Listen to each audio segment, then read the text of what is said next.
ఎన్నిసార్లు నువ్వు పడిపోయినా దేవుడు భరించుకుంటూ వచ్చాడు. గతంలో నువ్వు ఎన్నిసార్లు వెనకకి తిరిగి చూసినా నిన్ను దేవుడు ఉప్పు స్తంభంగా చేయలే. Yes, why lord?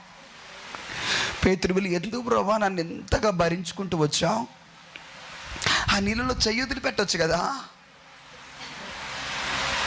అక్కడే తెలియదని కోడుకుయ్యక ముందే 3 సార్లు అబద్ధం అన్నప్పుడు చీ అని అక్కడే ఎదిరించుకుని వదిలిపెట్టొచ్చు కదా.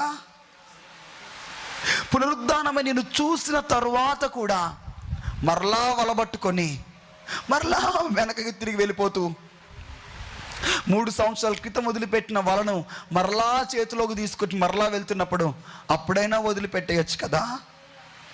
అక్కడ కూడా చేపలు పడుతుంటే ఒడ్డునకు రేవునకు వచ్చి మరలా దర్శించి, చిన్నపిల్లారా మీ యొద్ద ఏమైనా ఉన్నదాన్ని మరలా ఎందుకు దర్శిస్తున్నావు?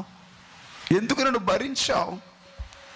ఎందుకు నన్ను భరించుకుంటూ వస్తున్నావు అంటే అంటాడు, నీ పైన నాకు గొప్ప ప్రణాళిక ఉన్నది పేతురు.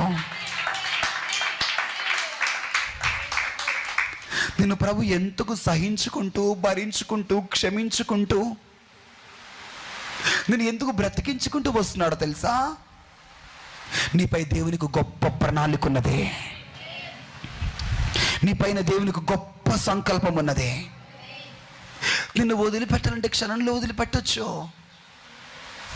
నీ పైన ఉగ్రతను కుమ్మరించాలంటే క్షణంలో ఉగ్రతను కుమ్మరించవచ్చు.